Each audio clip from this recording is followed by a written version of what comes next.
Chapter 3 Hrothgar's Hall. Beowulf remembered the stern yet kindly features on the very farmost fringes of his memory. But Hrothgar was old now. The lines on his face were bitten deep as sword cuts by the years of grief, and the beard that jutted over the broad gold-work collar at his throat was gray as a badger's pelt. "So, it is true," the old man said broodingly, after a long silence. "I scarce believed, but there is that in your face that I should know again if you stood among 100 warriors. Aye, even though you stood no higher at the shoulder when last I saw you than Garm, my favorite hound. My heart leapt up within me when Wulfnoth, my Dorthane, brought word that Beowulf, sister son to the Geatish king, sat waiting on my guest bench to have speech with me, and most joyfully are you welcome, you and your comrades with you. But tell me, what brings you here to my threshold as your father came? Have you too slain a men of the Wilflings?" Beowulf shook his head, answering the sad flash of a smile that lit for a moment on the old man's face. "Nay, my lord Hrothgar, seafaring men have brought to Geatland word of the evil that has fallen upon the Danish king and his folk, and so we come, I and my sword brothers, to offer our services and our strength against the thing that walks Heorot in the night. Men say that I have the strength of 30 warriors in my grip." He raised his arm as he spoke and held them out to the old king in a gesture that was half proud and half pleading. "And it is yours for my father's sake. Give to me and my comrades leave to sleep in your hall tonight." Hrothgar bent his face into his hands. Then he raised it again and looked long and earnestly at Beowulf, who stood tall as a spear in his grey war gear. "So you have come for friendship's sake," he said at last, "for the sake of the bond that was between Ecgtheow, your father, and myself, when the world was young.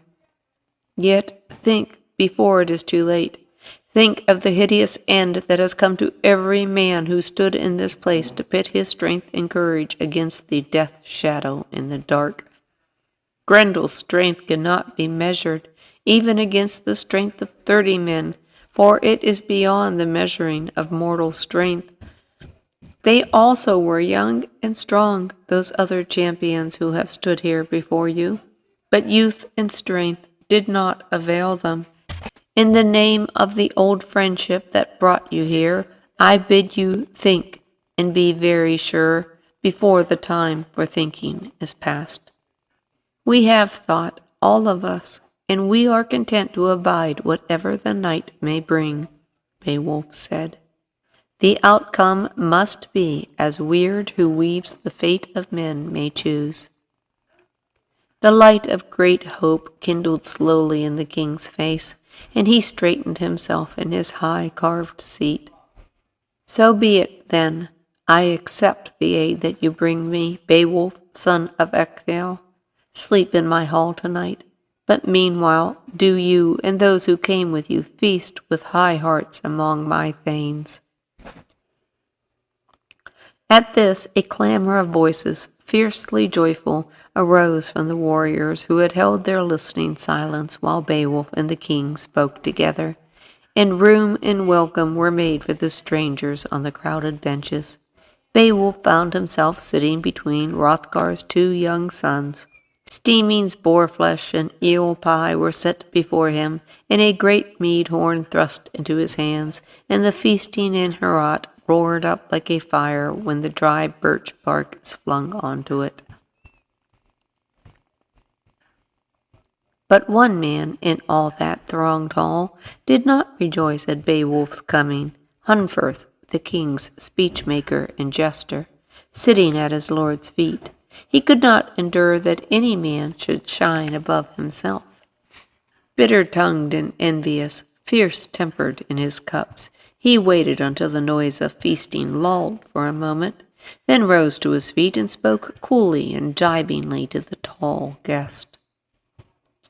"Tell us, now, are you that Beowulf of whom we have heard, who strove with Breca, son of Beanstan, in a wondrous contest upon the winter sea?"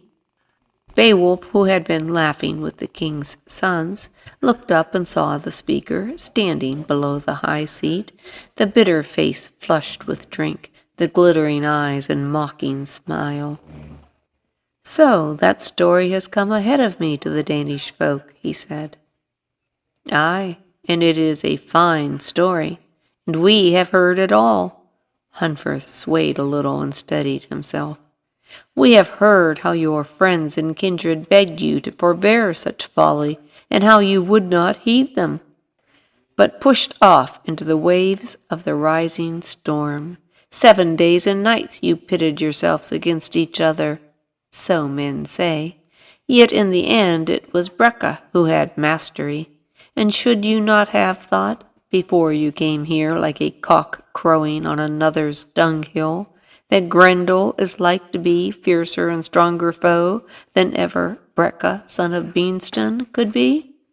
There was a moment's hush in the long hallway, no sound, save the crackle of flames on the hearth and the worrying of 2 hounds over a bone. Then Beowulf sprang to his feet, oversetting the mead horn and leaving it to drip unheeded on the many-colored pavement. He was a peaceable man, slow to wrath, swift to forget an injury, so peaceable that at first men had scorned him for it, until they learned the unwisdom of such scorn. But he could be angry, and he was angry now. "So you have heard the old story, but it seems that you have heard it amiss, my large-mouthed friend. Maybe your ears were too full of heather beer for clear listening. It was a folly, even as you say, a youthful folly. We were boys, Breca and I, and never foes. We boasted against each other who could slay the most walrus without once putting in to land, and having such boasted, we must make good our boast. So we took each of us a small boat, and put out into the whale's road. Our swords we wore naked, and beside we had long walrus hooks and spears, but the swords were for our own defense in case of need, not for use against each other. In 5 days we held our course side by side, but could not find the walrus that we came to seek. And then, off the coast of Finland, a great storm arose and drove our boats apart, and when dawn came, I was near to shore. I had found the walrus. They were all about me in the trough of the waves. One, the greatest of them all, made for the boat. I speared him, but missed the life-place, and in our struggle and the weltering of the seas, the boat was overturned, and together, locked in battle, we went down and down into the icy depths. Then I had good use for my sword, for with it I contrived at last to end the creature's life, and so rose again, my breast bursting to the light of day. The sea beasts were all about me.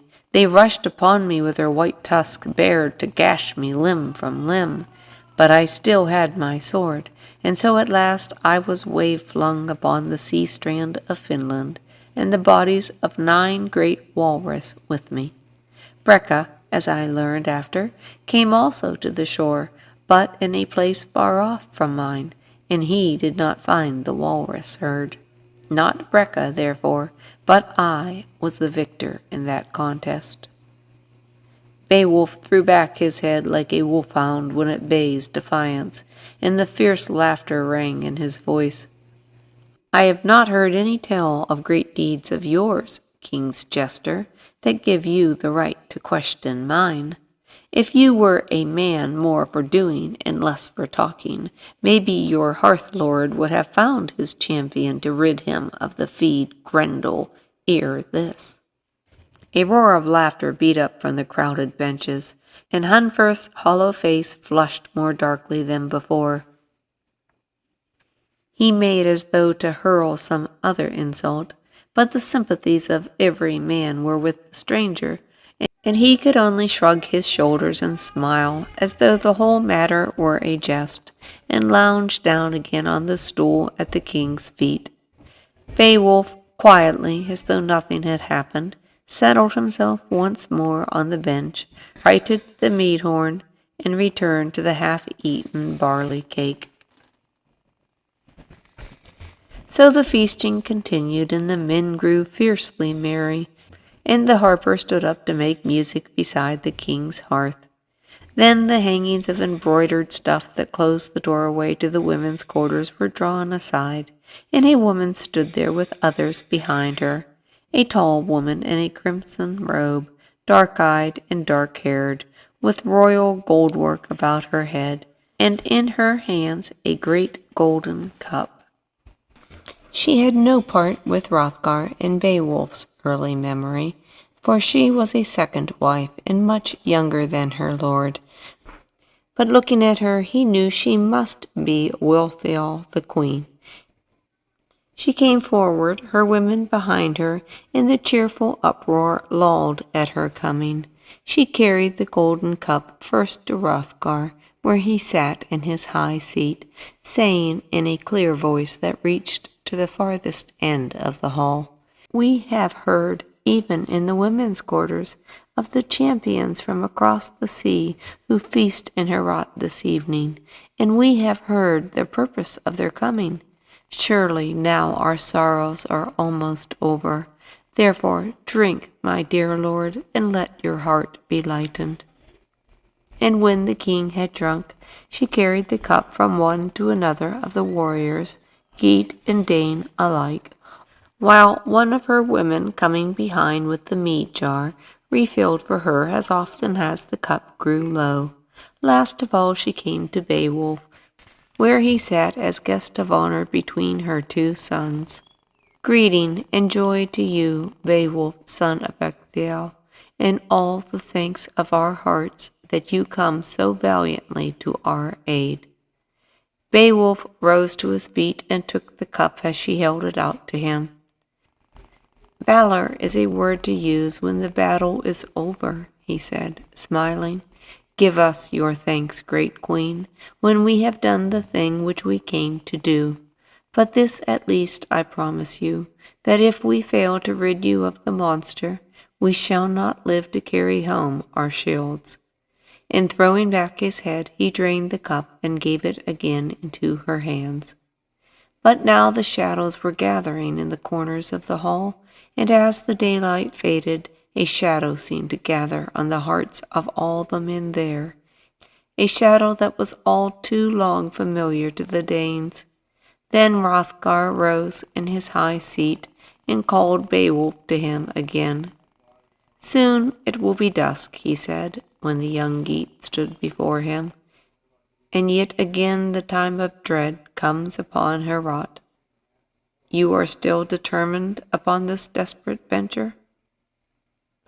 "I am not wont to change my purpose without cause," Beowulf said, "and those with me are of like mind, or they would not have taken ship with me from Geatland. So keep watch, then. If you prevail in the combat before you, you shall have such reward from me as never yet heroes had from a king. I pray to the All-Father that when the light grows out of tonight's dark, you may stand here to claim it. Heorot is yours until morning." And he turned and walked out through the postern door, a tall old man stooping under the burden of his own height, to his sleeping quarters, where Wealhtheow the queen had gone before him. All up and down the hall men were taking leave of each other, dwindling away to their own sleeping places for the night. The thralls set back the benches and stacked the trestle boards against the gable walls, and spread out straw-filled bolsters and warm wolfskin rugs for the 15 warriors. Then they too were gone, and Heorot was left to the band of Geats, and the dreadful thing, whose shadow was already creeping towards them through the dark. "Bar the doors," Beowulf said. when the last footsteps of the last thrall had died away. Bars will not keep him out, but at least they may give us some warning of his coming. And when 2 of them had done his bidding, and the seldom used bars were in their sockets, there was nothing more that could be done. For a little, as the last fire sank lower, they stood about it, sometimes looking at each other, sometimes into the glowing embers, seldom speaking. Not one of them had much hope that he would see the daylight again, yet none repented of having followed their leader upon the venture. One by one the 14 lay down in their harness, with their swords beside them. But Beowulf stripped off his battle sark, and gave his sword and boar-crested helmet to Wegemund his kinsman, and dearest to him of all his companions. For he knew that mortal weapons were of no use against the troll kind. Such creatures must be mastered, if they be mastered at all, by a man's naked strength and the red courage of his heart. Then he too lay down, as though to sleep.